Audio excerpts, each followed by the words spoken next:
Salut à tous, c'est Bismart. On est reparti pour une nouvelle semaine. Alors d'abord, on va, comme on le fait assez souvent, le lundi, un petit point macro, économie, comment va le monde, tout ça. Jean-Pierre Petit est avec nous. Il ressuscite Eisenhower, mais il va nous en dire un petit peu plus. Les années 50 ou les années 70 sont de retour. Après, alors, une interview, je vous assure les amis, mais formidable. Alors, c'est vraiment une de mes découvertes de l'année. Le directeur général, toi-même, ça va peut-être te surprendre, des poulets de Loué. Mais vraiment, alors, discussion passionnante sur la transformation de ce qu'on est en train de vivre, la façon dont notre alimentation, qu'on le veuille ou non, est en train de se transformer. Je ne savais pas, mais les poulets de Loué, ils ont inventé finalement le bien-être animal, tiens, dans les années 50, justement.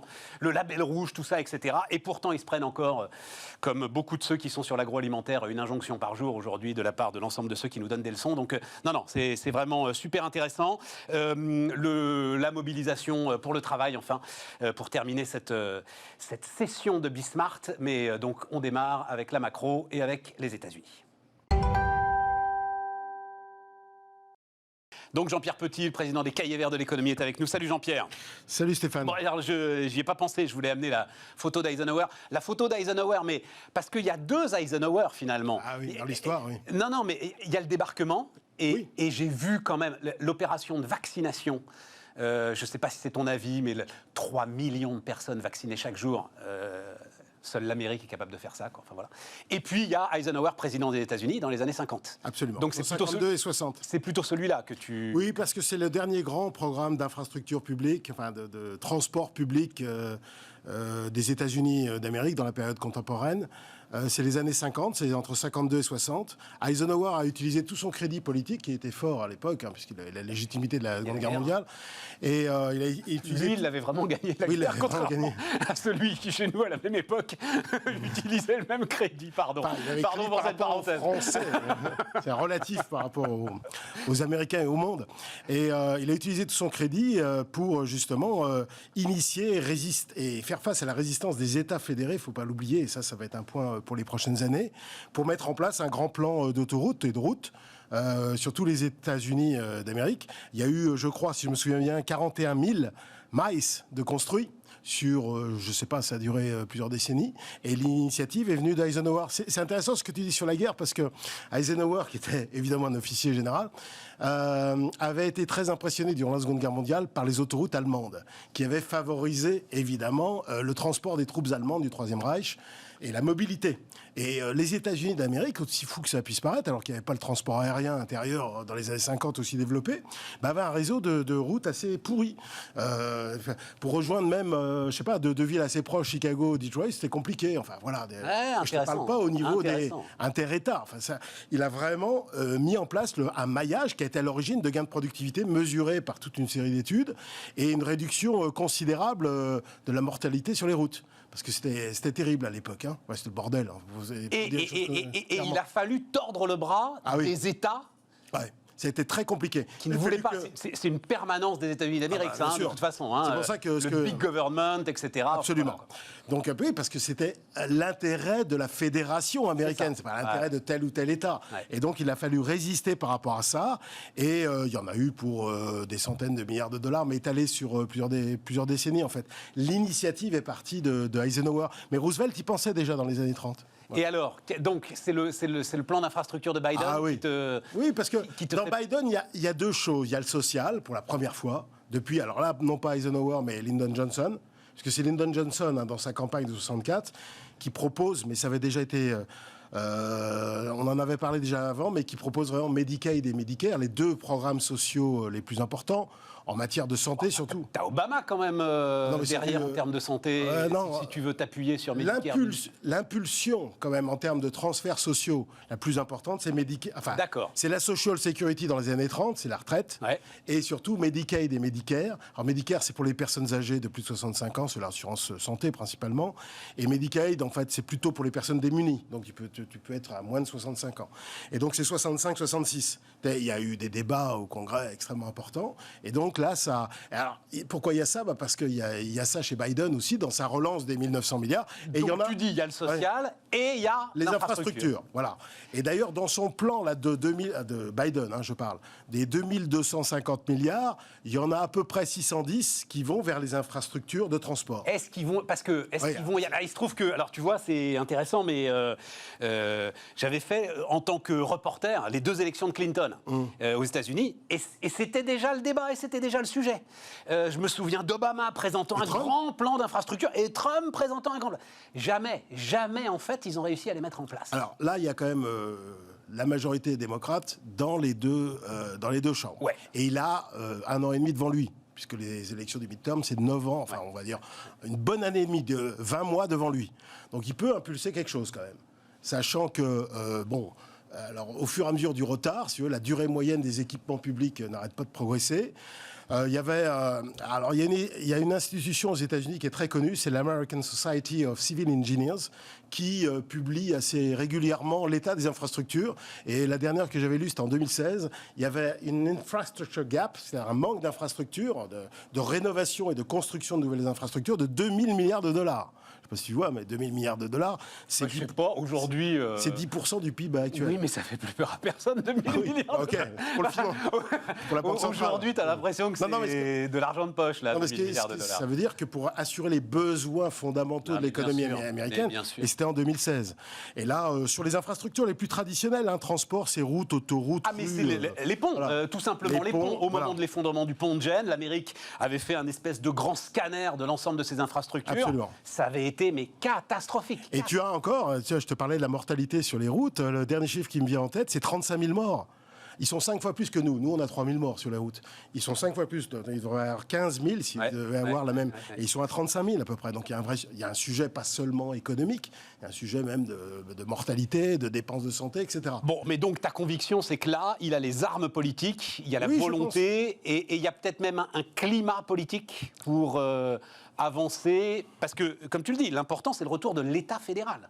Là, il faut une impulsion fédérale dans le domaine des infrastructures. Mais qui est rendu possible par justement ce qui s'est passé autour de la vaccination? Je pense, d'une part, et d'autre part, il y a le facteur politique. Il y a quand même beaucoup d'élites républicaines qui sont d'accord aussi avec ça. Même Trump était favorable. Trump était complètement favorable. Lui balançait même 2000 ou 3000 milliards. Enfin, lui, il n'hésitait pas. Simplement, il ne s'est pas investi là-dedans. Vis-à-vis du Congrès. Juste en passant, puis ça va nous amener à l'autre sujet, mais en fait, ça m'avait échappé les baisses d'impôts sur les entreprises concédées par Trump. J'avais oublié qu'il était descendu si bas. Ah oui, 21. Et c'est ça, qu'il était descendu à 21. Oui, lui, bien sûr, bien sûr. Alors, pour revenir au... Tu parlais des... Plus de 30, quand même, voilà. 35. 35. Et ça n'avait pas bougé depuis des décennies.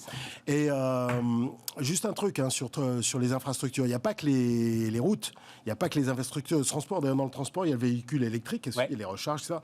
Il y a toutes les infrastructures... Télécom. Télécom, énergie même, distribution d'eau, réseau électrique, haut débit. Il y a les infrastructures immobilières, les bâtiments publics, hôpitaux, écoles, etc.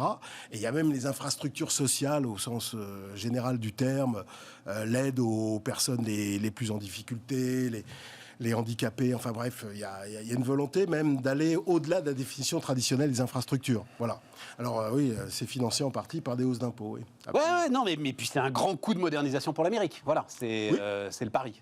C'est le pari. Dans effectivement un moment où ça ne coûte rien de s'endetter. Tiens, ça aussi, ça m'avait échappé.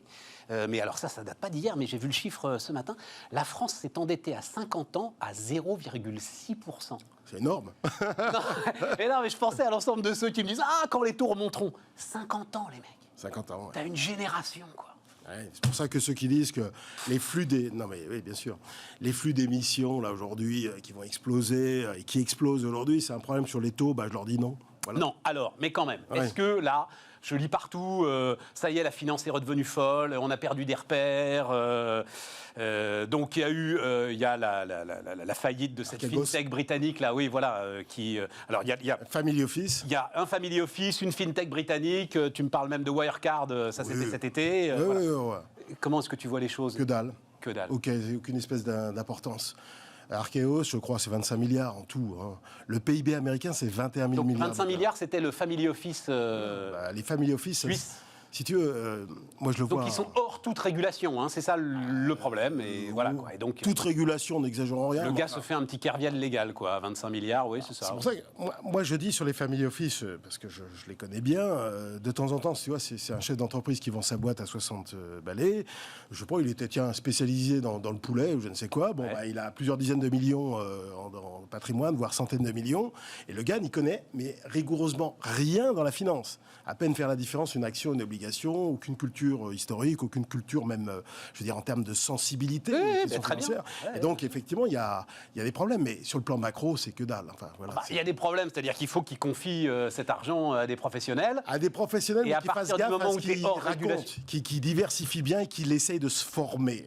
Voilà, moi, je forme des gens à la finance. Ah, c'est intéressant, ça. De se former, parce que moi, j'ai fait des séminaires de formation, des gens quinquagénaires, sexagénaires, qui n'avaient jamais été... Oui, c'est ça, qui ont fait fortune dans leur secteur. Qui ne connaissaient pas grand-chose dans la finance de marché, quoi. Tu vois, qui n'avaient aucune idée de la rentabilité réelle, même des actions historiques, sur la base des États-Unis.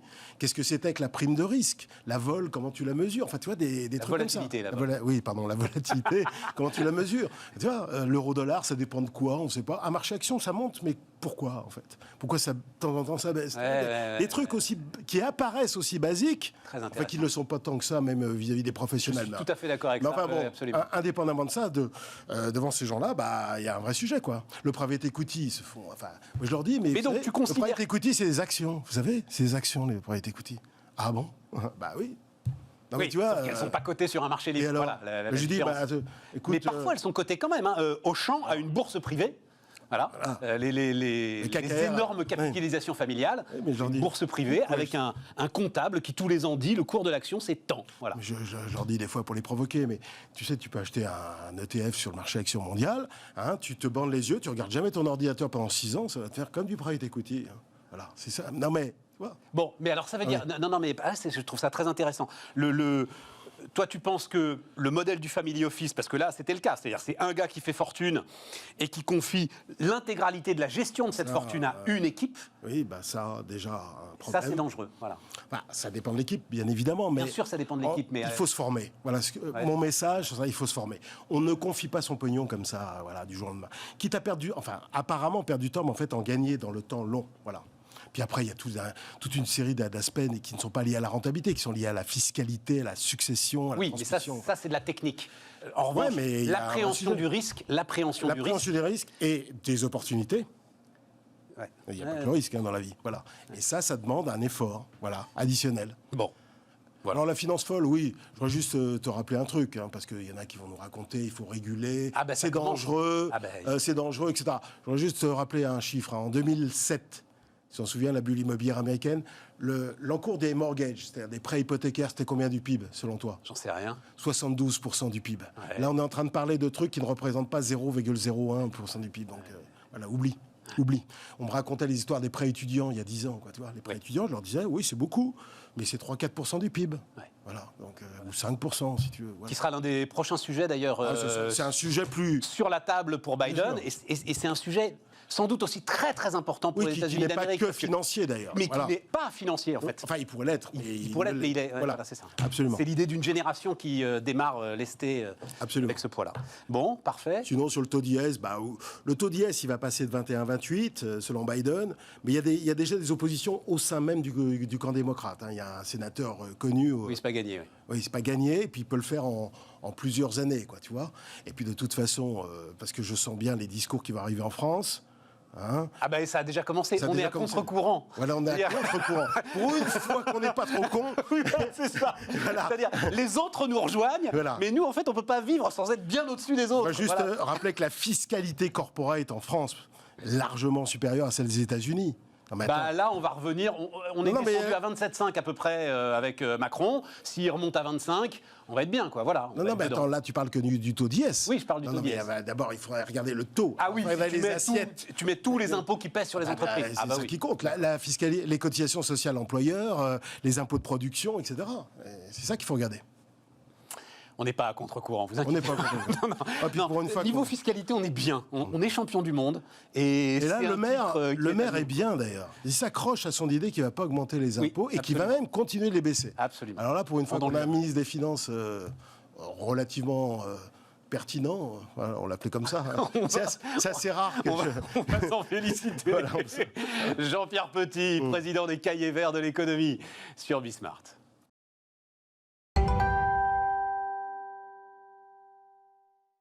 On repart les amis, on repart avec Yves de la Fouchardière, le directeur général des fermiers de Loué. Bonjour Yves. Bonjour. Ravi de vous voir. Bah, moi aussi. Merci d'être venu jusqu'à nous. 1100 éleveurs, c'est ça la coopérative? Oui, c'est 1100 éleveurs des petites fermes, hein, donc, dans la Sarthe et dans la Mayenne, donc, autour du village de Loué. Alors, une idée de chiffre d'affaires, parce qu'en fait, je cherchais ça pour la coopérative. Alors, il est variable parce que finalement, ça dépend beaucoup du prix des céréales. Actuellement, il est plutôt en train de monter puisque les céréales augmentent. Non, mais ça, les céréales, c'est votre marge, c'est pas le chiffre d'affaires. Non, là, les céréales, c'est ce qui nourrit nos volailles et nos poules pondeuses. Mais donc, vous ne vendez pas des céréales? Des œufs et des poulets, c'est des céréales sur pied. Donc, plus les céréales sont chères, plus les poulets sont chers. Ah, vous arrivez à répercuter les prix? On doit le faire. Dans nos métiers, on doit le faire. On a des marges, on est centimiers, on gagne extrêmement peu d'argent. Donc, si on ne répercute pas les hausses quand elles viennent, il faut les répercuter à un moment ou à un autre. Actuellement, on est dans une période où on doit répercuter des hausses très importantes des matières premières. Et on ne l'a pas encore complètement fait, mais il faut finir de le faire. Voilà, mais attendez, parce que moi, je voulais parler de ça aussi, des rapports avec la grande distribution et tout ça. Là. Mais quand même, une idée du 300 millions à peu près d'euros de chiffre d'affaires. D'accord, à peu près. C'est ça. Et par rapport, enfin, vous êtes la plus grande coopérative de France? Oh non, pas du tout. Non, pas du tout. Pour le poulet, oui. Dans les coopératives, il y a bien plus grand que nous. Évidemment, il y a des trucs. On est une coopérative. Justement, ceux qui font du blé, voilà. Par exemple. Les transmenciers, là, pour le coup, c'est... Oui, on parle du blé, des céréales. Oui, des céréales, voilà, tout à fait. Mais alors, en l'occurrence, oui, peut-être dans le domaine de la volaille, on est peut-être un des plus grands et surtout le plus spécialisé, puisqu'on n'élève que des volailles qui courent dehors. En liberté. Donc, c'est vraiment le mode d'élevage en liberté. C'est le poulet à la française. Et pourquoi à la française? Parce qu'il n'y a qu'en France qu'on élève des poulets comme ça. Ça alors 99% des poulets élevés dans le monde sont élevés en claustration, à 20 poulets au mètre carré à peu près, pendant 35 jours. Donc c'est ça le poulet. Hein. Chaque fois qu'on va à un élevage... 20 poulets dans 1 mètre carré? Oui, c'est ça le poulet. Dans le monde, c'est ça. Partout dans le monde. C'est pas qu'en France, partout dans le monde, sauf en France, avec le label rouge, le poulet fermier, dont Loué, qui est l'emblème. Depuis le début, ça? Depuis 1958. Parce que vous, c'est 96, hein? Moi, je suis arrivé en 96, mais ça a commencé en 58 avec un éleveur absolument extraordinaire qui s'appelait Armand Boudvin et qui a voulu protéger ce poulet traditionnel au moment où l'agriculture s'intensifiait et a trouvé finalement l'idée de déposer un cahier des charges qui a été protégé. Et Pisani, qui était un grand ministre de l'Agriculture, a décidé de protéger ça au travers d'un label rouge, donc, et qui est devenu... Ministre de l'Agriculture du général de Gaulle, je crois. Oui, général de Gaulle, on parle de 1960, la loi de 1960. Ça a été une très très belle histoire, une belle histoire française. Mais... Ah oui, dites donc, je ne savais pas ça du tout. Et alors, mais ça veut dire forcément, ce choix vous amène à vendre plus cher. C'est-à-dire, dès le départ, il y avait cette conscience alors, de ce qu'on appelle maintenant le bien-être animal. Absolument, le bien-être animal est quelque chose d'extrêmement important. À l'époque, on ne parlait pas de bien-être animal, on parlait de respecter l'instinct des animaux. Ce qui voulait dire à peu près la même chose, puisque finalement, si on respecte tous ces instincts, gratter, picorer à l'extérieur, vivre une vie de poulet, c'est du bien-être animal. Donc, Vivre une vie de poulet, mais oui mais ça voulait dire qu'il y aurait forcément un impact sur le prix. Automatiquement, quand vous élevez des poulets avec un espace infini, puisque c'est la liberté chez nous, avec des petits lots et 3 fois plus longtemps qu'un poulet standard, évidemment, donc il coûte plus cher. Mais les Français ne sont pas idiots. Ils ont vu que la différence de goût était là. Un poulet fermier et un poulet non fermier, ça se voit. Ça se voit. N'importe qui le voit quand il rôtit son poulet. Quand on le met dans la poêle, on n'a pas de doute. Il n'y a absolument aucun doute. Et cette tradition du poulet du dimanche, du poulet partagé, de ce repas de famille, ça c'est bien français et c'est quelque chose d'assez extraordinaire et qui est resté finalement et qui nous a permis de vivre. Et en fait, ce label rouge, donc... Enfin, parce que le label rouge, il touche d'autres catégories de produits. Oui, mais il a commencé avec les poulets. Il a commencé avec les poulets. Il a commencé avec Loué. Il a commencé avec Loué et nos amis landais. On était deux à avoir démarré et on a fait grandir ce label rouge au point que maintenant, il y en a sur toutes sortes de productions. Mais oui. Donc, mais l'idée, c'était de faire une production qui soit élevée différemment et qui donne un goût supérieur. Avec un succès qui a été un succès remarquable. Incroyable, puisque 17% des poulets élevés en France sont des poulets qui courent dehors. Grâce à cette histoire. Et pourquoi il n'y a pas le même mouvement Enfin, ils sont... les Américains, ils mangent du poulet, mais c'est même inimaginable la masse de poulet qu'ils mangent. Ils mangent de la chair de poulet, ils ne mangent pas vraiment du poulet. Ils mangent de la chair de poulet, ils l'élaborent, ils injectent des goûts, ils utilisent ça comme un support. C'est pas du poulet. Donc, ils mangent de la chair de poulet. C'est le film avec Coluche et Louis de Funès, alors. Oui, il y a un peu de ça. Comment il s'appelait? Vous le connaissez pas? Le Grand Restaurant, c'est pas Grand Restaurant, non? C'était pas ça? Je sais plus. On est dans une usine de poulet, là. Et voilà. Mais il n'y a pas chez eux, parce qu'il pourrait y avoir chez eux, en plus, hygiénistes comme ils sont, un espèce de mouvement. Ah, mais hygiénistes, ils le sont, ils les font tremper dans le chlore. Ils les font tremper dans le chlore. Pour être sûr de ne pas avoir des bactéries, ils les font tremper dans le chlore. Hygiénistes, ils le sont. C'est ça, les fameuses poulets au chlore. C'est bien ça. Et donc, en les mettant dans le chlore, évidemment, il n'y a jamais de risque d'avoir une maladie. Sauf que le poulet, dans le chlore, c'est pas génial. Mais... Alors Yves, ça a été une polémique un peu absurde quand même. Tout ce que vous venez de me raconter là, je trouve incroyable. Mais ça veut dire que on s'est quand même inventé des peurs quand il y a eu les accords commerciaux transatlantiques à nous dire qu'on allait voir débarquer du poulet au chlore dans nos supermarchés. Oui, pour autant, quand on va débarquer du poulet d'Ukraine, à un moment donné, dans des fermes qui produisent... je connais une ferme en Ukraine qui produit 30 millions de poulets par an. On appelle ça une ferme, hein. C'est une série de bâtiments, il y en a peut-être une trentaine de bâtiments, avec des salariés à vie dans les bâtiments à un moment donné, qui élèvent des poulets de manière intensive. Ils produisent 30 millions, c'est-à-dire autant de poulets que les 800 éleveurs de louer, 850 éleveurs de louer qui élèvent des poulets, puisque j'en ai d'autres qui élèvent des poules pondeuses, ce qui permet d'aller en parler des œufs aussi. Mais voilà, donc un seul producteur produit autant que 800 producteurs de louer. En Ukraine. Donc on parle pas... Ouais, mais enfin, il ne les met pas dans le chlore. Il est peut-être pas dans le chlore, mais c'est quand même pas génial. Oui, mais on ne peut pas dire d'un côté. Vous avez vu ce label rouge et la façon dont les Français ont parfaitement compris ce que c'était. Exact. Mais aussi parce que vous avez respecté le truc, c'est-à-dire que... on n'a rien changé. Voilà, c'est ça. Et on ne peut pas dire ça d'un côté et dire d'un autre côté qu'on va se faire avoir par du poulet au chlore. Peut-être, mais il y a malgré tout le coût. Aujourd'hui, 40% de la consommation des poulets en France sont des poulets d'importation qui viennent de Pologne, qui viennent d'Ukraine, qui viennent un peu du Brésil, qui viennent un peu de Thaïlande, qui viennent un peu partout, qui viennent de Hollande, et qui sont des très intensifs, très intensifs. Mais c'est le prix, ça. Oui, c'est le prix et c'est la restauration collective aussi, beaucoup la restauration collective. Quand les consommateurs choisissent, à une époque, je m'étais permis de dire ça, je préférais ma mère à mon maire, parce que quand ma mère décide de manger un poulet, elle prend un poulet label rouge. Quand c'était mon maire, c'était pas le cas. Maintenant, c'est le cas. Mon maire, maintenant, met des poulets label rouge à la cantine des enfants. Tant mieux. C'est où déjà, d'ailleurs C'est Loué, c'est le Foll qui s'est décidé à le mettre en ce serait incroyable que le maire de Loué, c'est dans la Sarthe, c'est ça. Oui, voilà, tous les maires de la Sarthe doivent... Et il connaissait l'agriculture, il était passé par le ministère. Mais... je comprends. Mais cette question du prix, c'est quand même... alors, et j'imagine que vous en avez beaucoup discuté, par exemple, avec Michel-Édouard Leclerc. Exact. Il y a quand même... je ne veux pas rentrer dans ces débats de protéines animales, végétales, machin. Bref. Les protéines, quand même... vous comprenez ce que je veux dire ? Il y a un moment où il... Il y a un coût, mais c'est 4 euros du kilo, 5 euros du kilo. On dira que les gens comptent... mais 5 euros du kilo pour un kilo de poulet qui a été élevé pendant 3 mois, qui court dehors, c'est rien. Et moi, je me pose encore la question, comment on fait pour les vendre aussi peu cher, nos poulets ? Même si un poulet industriel vaut 2 euros. Et comment pas cher du poulet à 2 euros le kilo ? Donc, un poulet entier. Les ukrainiens, là, par exemple, les poulets entiers, quand ils sont entiers, quand ils sont découpés, c'est toujours un peu plus cher, parce qu'on sort la carcasse. Mais à un moment donné, donc 2 euros du kilo, c'est pas possible. Il faut à un moment donné que les gens réfléchissent. On peut pas à un moment donné manger des protéines animales moins chères que des poivrons. C'est pas possible. Bonne image. Ouais, bonne image. Alors, les relations avec la grande distribution. C'est des relations qui sont... on est totalement dépendants les uns des autres. Ils sont aussi dépendants de nous. J'explique souvent, avec LDC, qui est mon partenaire industriel, avec les distributeurs que je connais bien, même Michel-Édouard Leclerc, quand il est venu nous rencontrer, visiter nos élevages. Je leur dis souvent, vous savez, les deux personnages qui comptent, les deux seuls personnages qui comptent, c'est le producteur et c'est le consommateur. Tout le reste, nous tous, à côté, on n'est pas indispensable. On est nécessaire, mais pas indispensable. Celui qui décidera d'acheter, c'est le consommateur. Celui qui va produire et qui va faire la différence de la qualité de la production, c'est le producteur. D'accord. Donc, le reste, c'est du mal nécessaire. Donc, c'est vrai que si un distributeur ne met pas nos produits devant les yeux des consommateurs, on ne va pas le vendre. Donc on a besoin des distributeurs, ils ont besoin de nous parce qu'ils ont besoin aussi d'avoir des produits de qualité.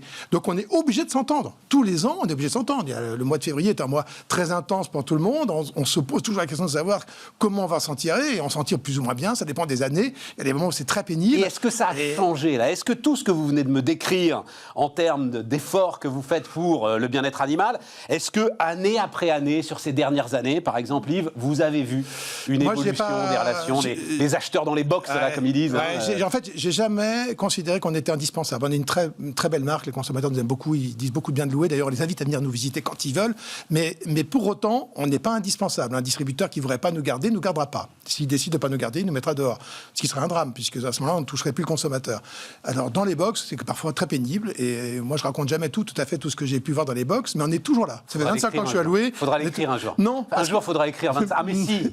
Non, parce que nous, on ne sait pas, en fait. C'est ça le truc. Mais pour autant, c'est un rôle normal. Les distributeurs sont dans une concurrence dingue. Quand on regarde la concurrence qu'ils ont entre eux. C'est des centimiers aussi. Mais aussi, c'est des centimiers à leur niveau. C'est-à-dire qu'on est dans un système de concurrence totale pour l'intérêt d'un interlocuteur. le consommateur. Qu'on ne se trompe pas, c'est le consommateur qui va faire la survie ou la disparition des filières. C'est que le consommateur. Donc, et c'est là où c'est peut-être un peu sévère de les considérer comme un mal nécessaire, parce que le distributeur qui optimise toute sa logistique pour pas trop peser sur tes coûts, justement, et arriver quand même avec des prix assez bas devant le consommateur... Mais je me considère moi aussi comme étant un mal nécessaire, puisque c'est pas moi qui produis les poulets, c'est mes éleveurs. Donc moi j'organise le système. Mais c'est ce que je veux dire, par rapport à ça. On est dans une économie de subsistance à ce moment-là. Non, mais on est dans une rencontre entre un producteur et un consommateur. C'est ce que je voulais dire, c'est la chose la plus magique, c'est quand le consommateur prend conscience qu'il y a un producteur au départ, un producteur qui l'identifie, puisqu'il y a le nom dessus, l'étiquette, il peut le rencontrer. Donc ça, c'est assez magique. Ce moment-là est assez magique. Et le distributeur est indispensable, évidemment. Comment est-ce qu'on résiste? Parce que t'as beau tout faire, vous aussi, vous subissez les injonctions des activistes aujourd'hui, les injonctions des gouvernements qui, à un moment, font quelque chose. Une injonction par jour? Comment est-ce quelquefois, c'est bien plus qu'une par jour. Il y a des moments où on ne sait même pas comment répondre à toutes les questions qui peuvent nous venir. Il y a quelquefois des choses qui nous arrivent d'ONG qui sont assez étonnantes. Et pour autant, moi, je cohabite énormément avec les ONG dites welfaristes, CWF, LFDA, donc ça c'est de Louis Schweitzer, et d'autres, ou ABA, etc. Et on a mis en place de l'étiquetage sur le bien-être animal, qui est très performant, qui est très bien fait, et qui est plutôt une bonne réponse à un moment donné aux consommateurs qui s'inquiètent vis-à-vis du bien-être animal, puisqu'on fait étiqueter le bien-être animal sur nos volailles. Donc on peut arriver à construire ensemble, à partir du moment où on s'écoute. Donc, on ne peut pas s'écouter avec tout le monde. Il y en a certains qui, à un moment donné, sont abolitionnistes. On est abolitionniste, c'est qu'on ne veut plus élever des animaux. Oui, voilà, c'est ça, abolitionniste, ça veut dire qu'il n'y a plus de... L'élevage d'animaux est impossible, c'est interdit, il ne faut pas le faire parce que ce n'est pas bien pour la planète, ou c'est pas bien pour les animaux. Moi, j'exploite des animaux. J'essaie de les exploiter le mieux possible, j'essaie de bien m'en occuper, donc je ne pourrais jamais cohabiter avec un abolitionniste. Et je comprends qu'il puisse l'être, c'est comme ça qu'il pense. Moi, j'ai pas de problème, qu'il me laisse penser comme je pense. D'accord. Ouais. Mais il y en a un certain nombre avec lesquels on peut dire... Absolument. Il y a des gens avec lesquels on peut vraiment travailler. Et le bio, alors... nous, on est bio historique. En fait, la bio depuis 1995, avant que ce soit devenu une espèce de truc magnifique, la bio, il y a bio et bio. Il y a de l'importation. C'est-à-dire que, Yves, tu dis la bio. Ouais. Et ça, parce qu'en fait, j'ai compris ça, je crois en parlant avec le fondateur de Biocop. En fait... C'est tout un système, effectivement. Exact. Voilà. On peut avoir des productions biologiques qui sont produites à partir de céréales qui viennent d'Ukraine et de soja qui viennent de Chine. Et pour autant, les consommateurs pensent manger un produit local. Voilà. Et puis, à côté de ça, il y a des productions qui sont extrêmement bien faites en agriculture biologique et qui font du bien à l'environnement, parce que de toute façon, la première chose que fait l'agriculture biologique, elle fait du bien à l'environnement. On ne peut pas contester ça. Mais par contre, sur tout le reste, la production locale et sur le coût carbone et sur les transports, à un moment donné, parfois, on peut discuter. Donc, il faut être hyper cohérent. Je pense que le mot le plus important pour les prochaines années, et moi j'approche, je suis pas encore à la retraite, mais je commence à avancer dans l'âge, le mot le plus important, ce sera le mot être cohérent. Il faut qu'on soit cohérent. Les mots, il y a plein de gens qui utilisent des mots aujourd'hui, mais qui les utilisent n'importe comment. La cohérence, à un moment donné, elle se voit sur l'ensemble d'un acte, pas sur juste un discours. Les œufs, j'ai entendu, il n'y a pas assez d'œufs bio. C'est-à-dire, on est pris, nous, consommateurs, d'une folie pour les œufs bio. C'est vraiment le truc qui... Non ? Ouais, il y a même eu des excédents assez importants. Novembre, décembre dernier, il y a de la bio avec des bâtiments immenses, il y a de la bio faite en Italie avec des bâtiments de 100 000 poules, il y a de la bio et de la bio. Ce qu'il faut regarder, c'est... 100 000 poules ? Ça existe, ça peut exister. En Italie, pas en France, mais en France, il y a un bâtiment de 20 000 poules. Elles ne courent pas, celles-là, les 100 000 poules ? Elles doivent courir un peu, mais je ne sais pas trop où. Mais voilà, nous, on limite la taille des bâtiments, c'est des bio-fermiers. Donc là aussi, il faut creuser un peu, essayer de comprendre un peu. Non, il y a de la production bio suffisante. La consommation de bio a beaucoup progressé parce que les distributeurs ont fait d'énormes efforts pour prendre des marges très faibles.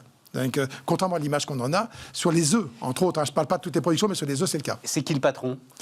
C'est qui le patron ? C'est plutôt une bonne démarche, parce qu'à la base, il est malin, Chaban. Il a compris à un moment donné qu'il y a un problème. Il est plus que malin, il est génial. Franchement, il est génial. Oui, je suis d'accord avec ça. Je suis d'accord avec ça. Et il fait une promesse qui dit, moi, je m'engage que sur un cahier des charges qu'on aura défini avec des consommateurs, on va rémunérer mieux le producteur. Eh bien, il le fait. Il rémunère bien le producteur. Il rémunère mieux le producteur, c'est très clair. Et il l'a fait sur le lait parce qu'il y avait un problème sur le lait. Il l'a fait sur d'autres productions. Et vous travaillez avec... Alors, moi, pas directement, mais dans le groupe LTC, la partie œuf est faite par l'entreprise d'une fille qui s'appelle L'œuf et qui travaille avec lui de manière remarquable. Moi, je conteste absolument pas que ce soit une bonne démarche. On peut avoir du commerce équitable autrement. Moi, je considère que chez nous, c'est aussi du commerce équitable. On a réussi à maintenir des rémunérations auprès de nos producteurs suffisantes à un moment donné pour être fiers de ce qu'on fait. Ouais, voilà, c'est pas des trucs extraordinaires. Ouais. Un agriculteur ne le fait jamais rouler en Porsche. Ça n'existe pas, ça. Et ils sont incroyables, nos agriculteurs. Et moi, chaque fois qu'un auditeur rencontrera un agriculteur, il faut lui dire merci. Ce sont quand même des gens qui se tuent au boulot pour des salaires de misère et qui en plus ça souvent la banane, sourient du matin au soir, ils croient au futur alors qu'on les traite particulièrement mal. Et ce sont les seuls qui ont encore une notion du temps qui fait et du temps qui passe. Nous, on est sur nos smartphones, il faut que ça passe à toute vitesse, on zappe à toute berzingue. Eux, ils savent qu'ils sèmeront au mois de novembre pour récolter au mois de juillet. Nous, on a oublié ça. D'ailleurs, si je vous interroge sur le temps qu'il fait aujourd'hui, la plupart des gens vont dire il ne fait pas très beau aujourd'hui, il a fait froid.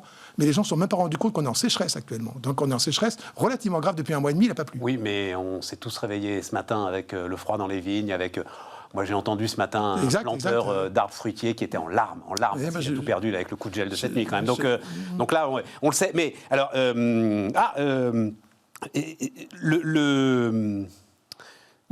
ma question est partie. C'est tellement passionnant et ça part tellement dans tous les sens que ma question est partie. Oui, voilà, pour finir.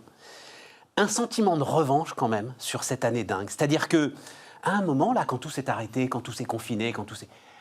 On était là, oui. Voilà. On était là. Nous, on était là. Et surtout, la dimension industrielle, elle était là. Alors, la dimension industrielle, en tout cas, l'ensemble de la chaîne a tenu, puisque mes producteurs sont des petits producteurs, mais l'ensemble de la chaîne a complètement tenu, avec des gens qui étaient vachement fiers de le faire. D'ailleurs, qu'on n'a pas particulièrement applaudi, d'ailleurs, mais le gars qui, à un moment donné, s'occupe de conditionner les œufs, fermer des boîtes d'œufs toute la journée, à un moment donné, il était là. Il n'a pas manqué. Il a eu les mêmes peurs que les autres. Ils ont entendu les mêmes messages inquiétants sur ce qui allait se passer. Ils étaient là. Est-ce que vous le vivez ça a tenu, moi je suis très fier de ça, et je trouve qu'en plus de ça, les consommateurs ont des rendez-vous.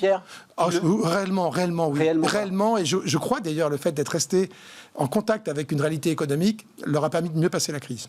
A posteriori, quand on a vu le temps passer, on s'est rendu compte qu'ils avaient été beaucoup plus solides que ceux qui s'étaient retrouvés totalement isolés. Moi, je connais des gens qui sont isolés avec le télétravail parce qu'il est rendu obligatoire et qui ne sont pas bien du tout. Bien sûr, et puis on s'est rendu compte, nous, de l'importance, tout à coup, qu'il ne suffisait pas d'aller dans un supermarché pour trouver un poulet. Quoi. Mais on oubliera aussi vite, hein, vous inquiétez pas.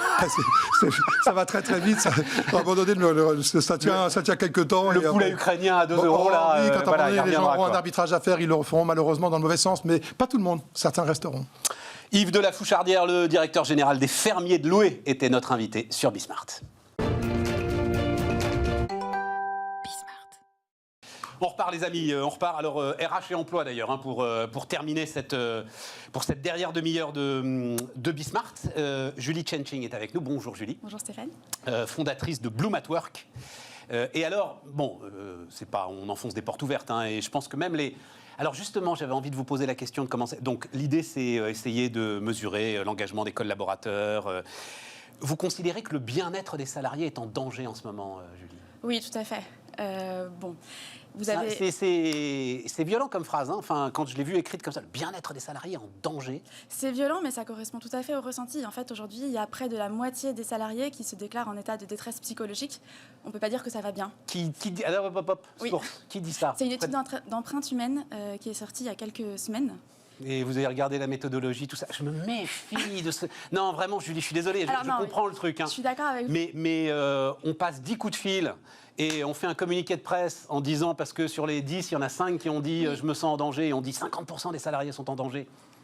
Alors, je suis d'accord avec vous qu'il faut prendre toujours ces études avec des pincettes, qu'on peut, selon l'échantillon, selon ce qu'on fait dire aux gens... Ça paraît énorme, en fait, voilà, comme chiffre. Je suis d'accord. Je dis ce chiffre parce qu'il correspond aussi au ressenti que nous, on va observer chez Bloom at Work, chez nos clients.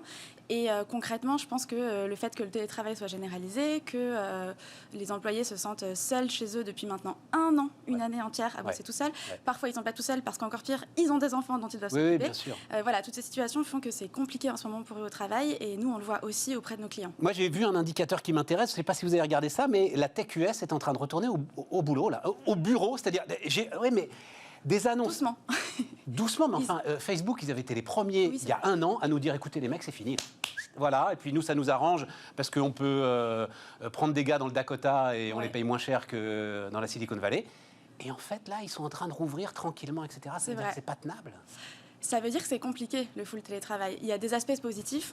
On a pu le voir sur, par exemple, le sentiment d'autonomie qui a été renforcé et qui a été très positif chez beaucoup de collaborateurs. Ouais. Mais il y a aussi beaucoup de choses qu'on a perdues, et notamment tout l'informel, tout ce qui se passait dans les couloirs, autour de la machine à café, toutes ces choses-là qui créaient la circulation de l'information, des communications un peu différentes, de la productivité également, puisqu'à distance, on a vu qu'on a réussi à prendre en main des outils numériques formidables très rapidement, et ça, c'était super. Mais ça fait pas tout, et parfois un tableau blanc, un stylo, c'est quand même beaucoup plus efficace. Ça, on verra. Il faut attendre un peu, parce que c'est compliqué à mesurer la productivité, on verra à l'arrivée si on a gagné, si on a perdu, qui a gagné, qui a perdu. Mais je pense, tiens, d'ailleurs, il va venir nous voir jeudi, Eric Albert, le fondateur de YouSide, qui rejoint d'ailleurs le formidable groupe SIA Partners, qui m'avait dit, mais il y a plusieurs années, il m'avait dit, dans la société de la connaissance, discuter, c'est produire. Ça, c'est vrai. Et cette phrase prend tout son sens là dans...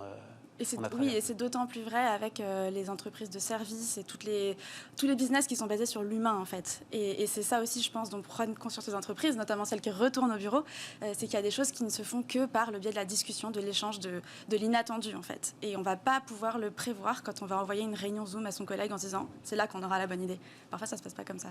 Alors, qu'est-ce que vous faites concrètement, Julie? Donc, Bloom at Work. Pas raconter ce que faisait et ce qu'était Bloom at Work. Donc on est une société. C'est une technique parce que comme ça évite le pitch par cœur, etc. On est une société qui a été créée il y a 4 ans. Notre mission, c'est de mesurer et d'améliorer surtout le bien-être au travail. Donc ce qu'on va faire concrètement, c'est qu'on va envoyer des sondages réguliers à tous les collaborateurs des entreprises chez qui on travaille. On va leur demander comment ils se sentent sur plein d'aspects différents, tous liés au bien-être au travail.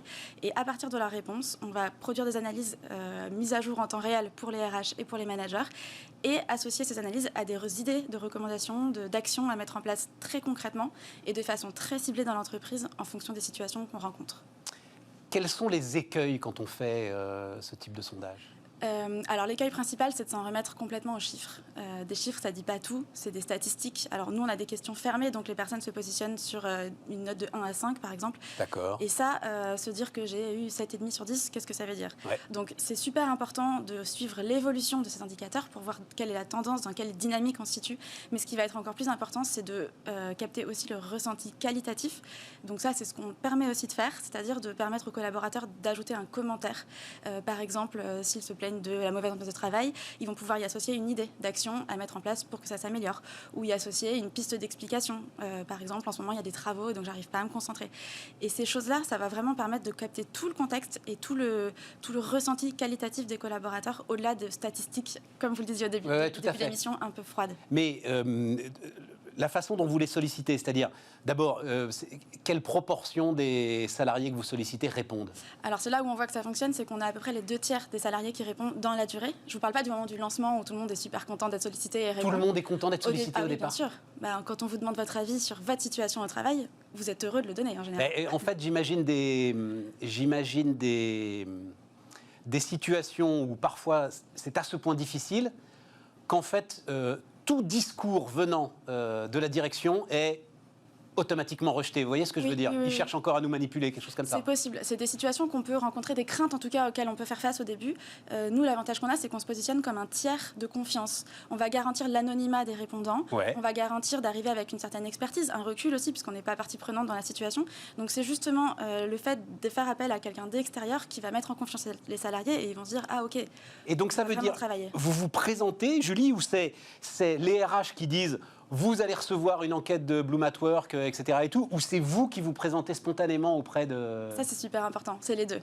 En fait, ce qu'on fait, c'est qu'en général, on demande à un sponsor dans l'entreprise, donc le directeur général, le DRH, de présenter le projet, souvent en vidéo ou en visio, encore mieux. Et nous, en complément, on va proposer des webinars ou des formations en présence quand on peut, pour notamment répondre aux questions qu'auront les collaborateurs et les managers qui vont aussi animer le dispositif. Donc ça veut dire qu'on s'installe dans un temps long, en fait. Complètement. On ne va pas changer le bien-être au travail en 2 semaines. Ça, c'est impossible. Et c'est notre conviction. C'est vraiment une démarche long terme. Ça prend du temps, ça se construit brique après brique, mais ça porte ses fruits durablement. Et d'où effectivement cette préparation en amont, qui peut paraître un peu fastidieuse, prendre du temps, etc. et tout. C'est sans doute plusieurs semaines de préparation, non Non, pas plusieurs semaines. Quand même pas, non. En 1 mois, on arrive à faire la communication de façon efficace, mais ce qui est important, c'est que les collaborateurs mettent des visages sur Bloom at Work, sur qui on est et pourquoi on vient ici. Alors après, il y a un autre élément, moi, qui m'intéresse. C'est une question de génération, c'est que à chaque fois on nous dit, alors d'abord il faut que ce soit sur le portable, sur le mobile, oui c'est sur le portable, sur le mobile. Nous c'est par email, donc ça peut être aussi sur votre ordinateur si vous préférez.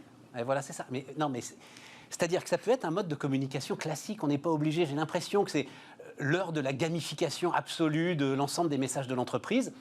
Et moi, qui ai plus de 50 ans, Non. Alors c'est intéressant que vous voyez l'ordinateur comme gamifié. Non, mais parce que non, mais vous le dites, c'est par email. Il y en a plein, c'est pas par email. Il y en a plein, c'est à travers une app, oui. etc. Et parce que vous êtes nombreux sur le secteur, mais ça, on va y venir pour la toute fin.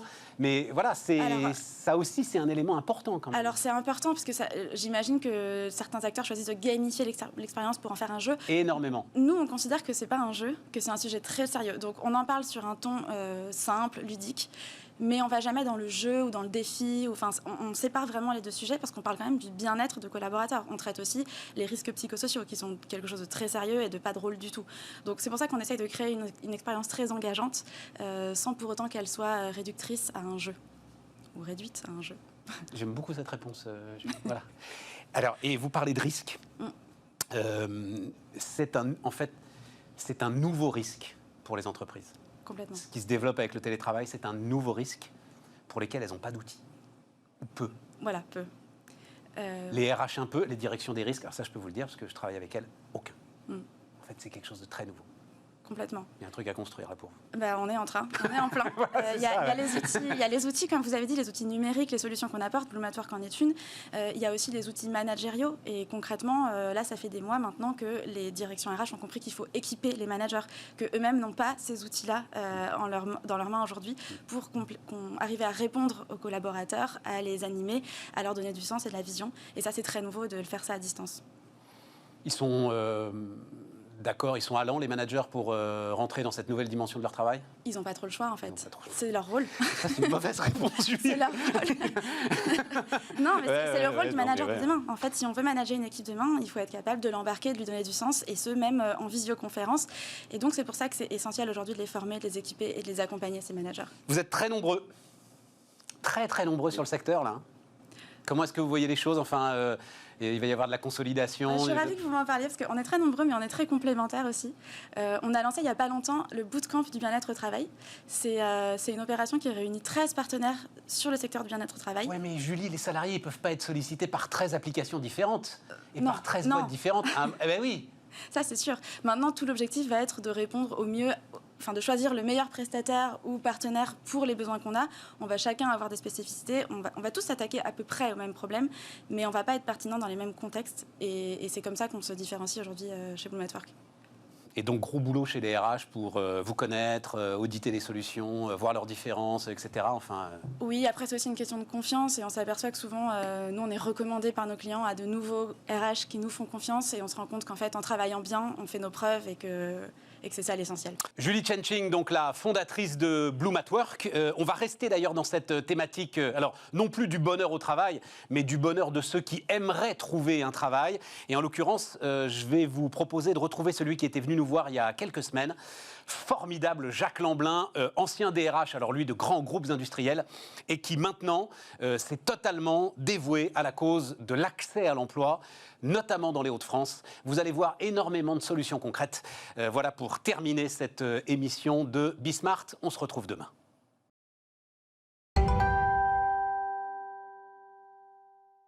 On repart les amis, on repart donc avec bataille pour l'emploi, ça c'est la thématique de toutes les thématiques. Philippe Lamblin est avec nous, bonjour Philippe. Bonjour. Qui vient nous voir régulièrement, qui va continuer à nous voir régulièrement, il fait énormément de choses, Philippe Lamblin, et parmi la masse de choses, le retraité le plus actif de France. Et t'es retraité là Oui, c'est ça. Voilà. Comme Stéphane Saunier. Mais je suis pas retraité moi. Ah non. Non, it's a joke. Non, je suis pas retraité, pas encore. Je peux te dire, le jour où je le suis, je sais pas si...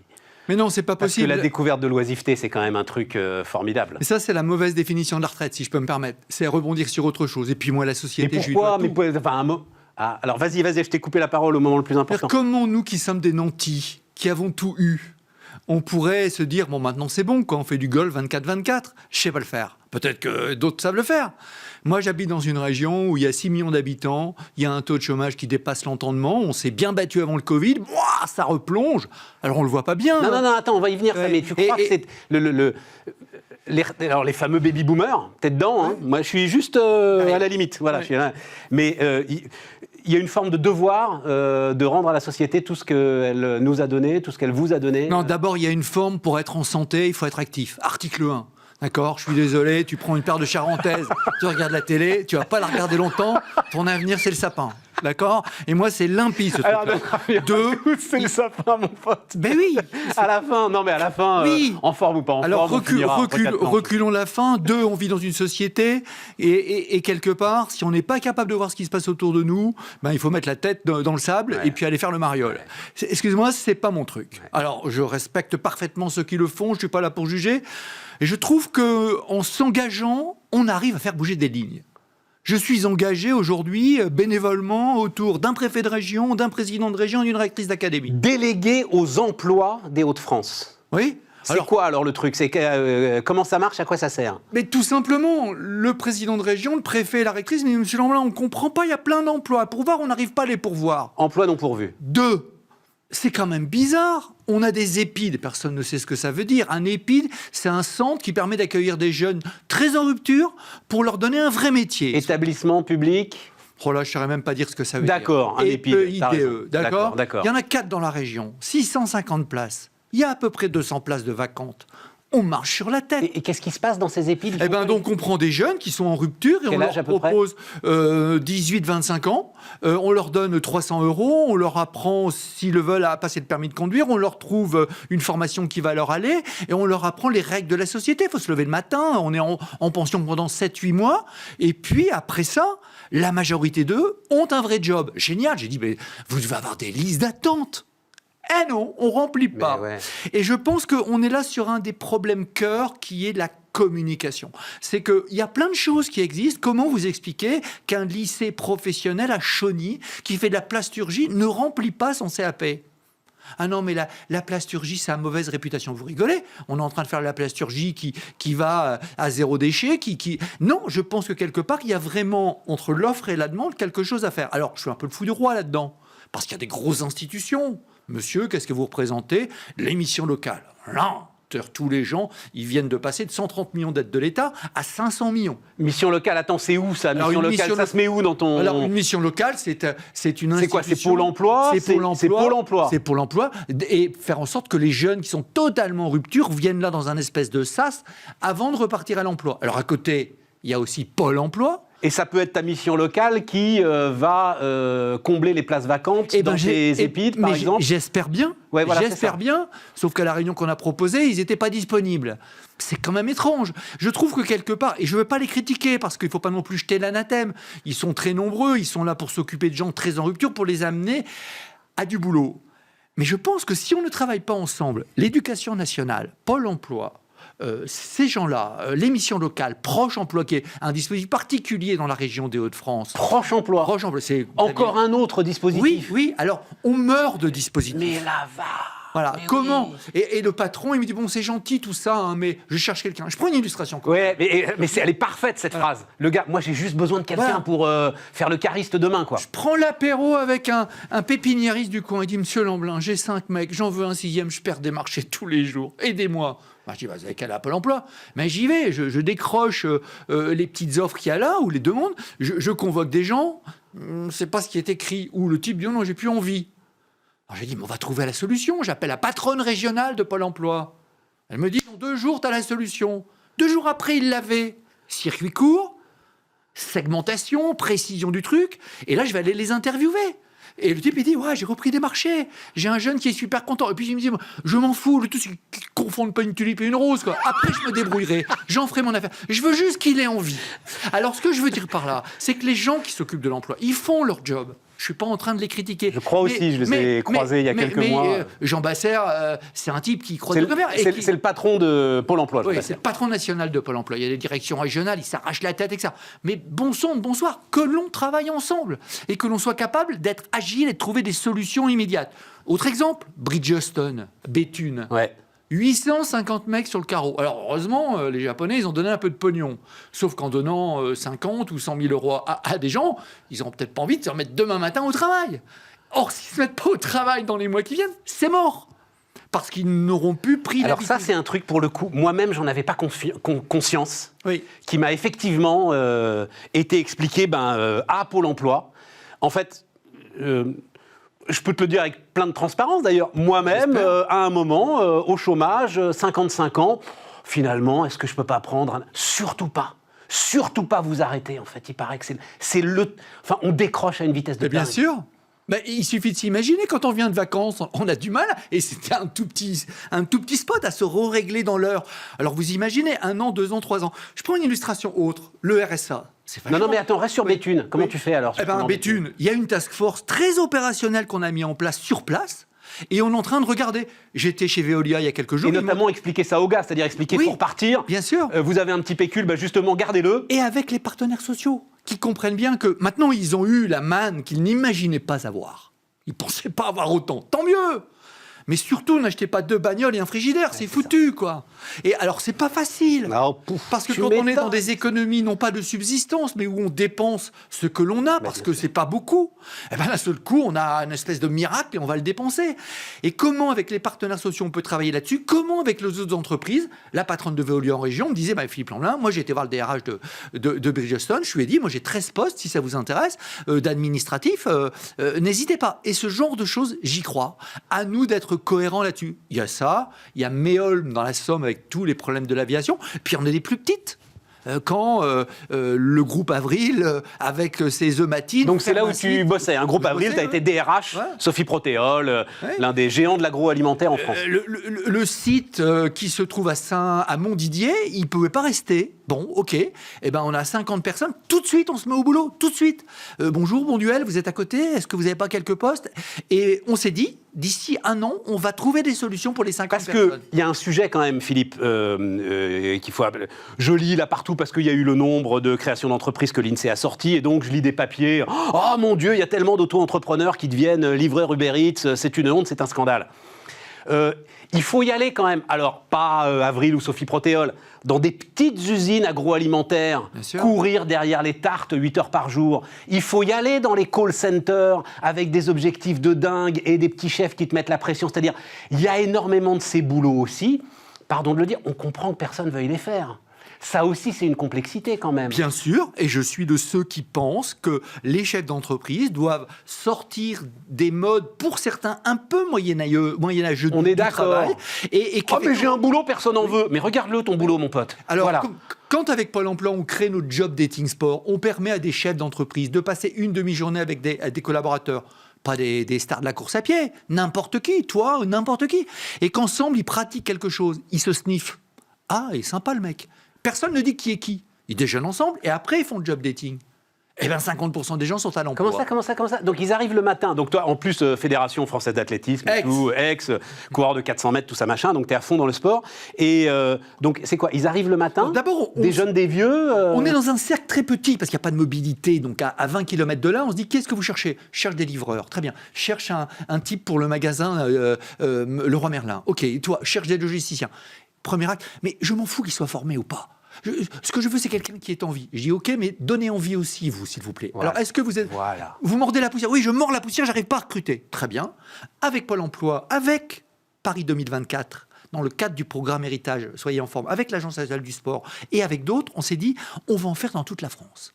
20 chefs d'entreprise qui disent ok, je suis d'accord, je mets une paire de baskets et je vais partager une expérience sportive avec eux, physique. En face, Pôle emploi et d'autres sources des demandeurs d'emploi. Et ils disent, vous venez juste pratiquer. 85% des gens viennent, hein, alors que quand vous le convoquez à un entretien, vous n'êtes pas à 85%. Ah, c'est sympa. J'ai vu des dames de 50 ans. Bon, enfin, tu vois tout de suite qui est qui quand même. Tu vois tout de suite qui est le chômeur et qui est le patron quand même quand ils se mettent à courir autour de la piste. Là. Je te montrerai le clip qu'on a tourné, je te mets au défi. Et le patron qui a une barbe comme ça et qui dit « Ça y est, j'ai enfin trouvé ce que je voulais ». Et le type, il a l'air content de venir chez moi. Moi, j'ai adoré quand j'ai vu des jeunes sortir de ça qui disent « Vite, vite ». J'ai dit « Qu'est-ce que tu fais? C'est pas commencé ». Si, on me propose un inventaire, j'y vais tout de suite. Voilà. Parce qu'il n'y a pas de miracle. Mais je veux dire, travaillons sur les soft skills. Et les soft skills des deux côtés. Qu'est-ce qui fait que chez le SAFRE, où j'ai travaillé toute ma vie, le leader mondial de production de levure, il n'y a pas de turnover? Eh bien, c'est qu'il y a leader mondial de production de levure. Alors, la levure pour le pain, vous savez, vous le mangez tous les matins. Ok, non, mais ça vous savez pas. Tu l'avais dit très vite, c'est tout. Vous ne savez pas ce que vous le mangez. Et donc, il n'y a pas de turnover. Il n'y a pas de turnover.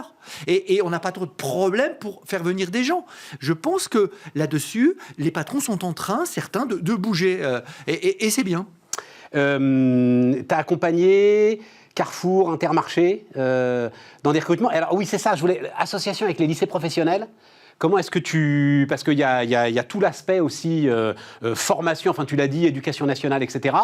Là, pour le coup, c'est... Enfin, tu peux pas rentrer. Mais si je rentre. Moi, je rentre toujours où c'est interdit. D'accord ? Article 1. 2, tu peux pas toucher à la pédagogie. C'est un espèce de dogme absolu, ça. C'est pas question de toucher à la pédagogie. Quand on a un lycée professionnel à Hénin-Beaumont, Marina Baie des Anges, au milieu des terris, dans le bassin minier, qui remplit ses formations de chaudron. Quand vous prenez l'autoroute du Nord, parce que ça, c'est un truc qui m'a marqué, c'est le premier, en fait, des vrais grands terris du Nord, c'est Hénin-Beaumont. Et ensuite, vous avez la rocade minière. Et la rocade minière, si vous voulez prendre la mesure de ce qu'a été la désindustrialisation de la France, bah, vous la faites jusqu'à Avion, jusqu'au bout, quoi. Jusqu'à Denain, c'est au bout, c'est Denain. Oui, ça, oui, voilà. ça va d'un côté vers Valenciennois, de l'autre côté vers Béthune. Voilà. Et ce garçon qui dirige un lycée professionnel s'est mis dans la tête de remplir ses formations. Et il a trouvé la clé. Chaudronnier, bon non, chaudronnier, ça intéresse personne. Sauf que si vous prenez un garçon de 4e et que vous l'emmenez, non pas dans un autobus où on va vous expliquer des trucs, c'est des gens qui font de la chaudronnerie, d'Assaut Aviation, et d'autres plus petits. Et que le garçon, il peut parler avec les gens. Et que les gens disent, monsieur, moi je gagne 2000 ou 2500 euros par mois. Ah bon, c'est ça, chaudronnier? Mais ma mère, elle m'a pas dit ça. Ma mère, elle voulait pas. Eh bien, le type, il est à guichet fermé. Invitez-le ici. Ce type, c'est un apôtre des temps modernes. Ah, mais on va le faire, on va le faire. Alors, quand je vois ça, je me dis, il n'y a rien d'impossible. Donc, on était au chevet d'un autre lycée professionnel il y a peu de temps, avec évidemment la bénédiction de la rectrice. À Chauny, ils font du plastique et ils disent on ne trouve pas en CAP. Je suis sûr qu'on va trouver. Alors, le garçon dont je vous parle, d'Hénin-Beaumont, il a 1000 entreprises en portefeuille, des toutes petites, des plus grosses. Alors, il fait la chaudronnerie, mais il fait également d'autres choses. Tu veux dire le patron du lycée professionnel? Le lycée professionnel. Donc, ils travaillent ensemble. L'entreprise, le lieu de formation, mais les CFA, c'est pareil. Les centres CFA, de formation d'apprentis. Voilà. Alors là, c'est un peu autre chose. C'est des apprentis. Oui, ces gars-là, ils savent déjà ce qu'ils vont faire, les apprentis. C'est une dimension... Excuse-moi, dans le lycée professionnel, le garçon qui vient et qui fait de la métallurgie ou qui fait de l'hôtellerie, c'est qu'il a envie de faire des choses comme ça. Et je suis très heureux d'avoir réussi, entre guillemets. Une fois sur deux, la moitié du temps, il se retrouve là parce qu'il ne peut pas aller ailleurs. Oui, mais justement, ça change parce qu'il commence à avoir des choses intelligentes de fait et on remplit certains... Bon, Philippe, on est au bout, malheureusement. Et les RSA bah oui, la prochaine fois. On parlera du RSA jeune. On en a parlé hier avec Olivia Grégoire. Ça ne bougera pas, c'est catégorique. Ouais, moi, je dis simplement une chose là-dessus parce qu'on n'a pas beaucoup de temps. N'oubliez jamais que sur le RSA, malheureusement, d'abord, plein de gens qui sont dans la merde, il faut essayer de les aider et entre autres, ça les aide. 4 ans. La moitié des personnes qui sont au RSA sont toujours au RSA, 4 ans après. Il faut vraiment se poser la question d'une dynamique du type « je te propose un projet et je te donne de l'argent ». Pas « je te donne de l'argent et après on va s'occuper du projet ». Bon, mais on reparlera de ça, c'est un vrai profond débat. Non, moi, juste le truc, un par un, quoi. Parce que tout ce que tu viens de nous décrire, c'est un par un. Je ne sais pas si c'est un par un. Non, mais c'est un par un, et donc il... voilà, si tu peux un par un, c'est-à-dire si tu peux en faire 100 dans l'année, il en faut à peu près. Humain, voilà, c'est du cousu humain. Il en faut à peu près 10 000 pour toi, comme toi, pour qu'on en sorte, quoi. Donc au boulot, les mecs.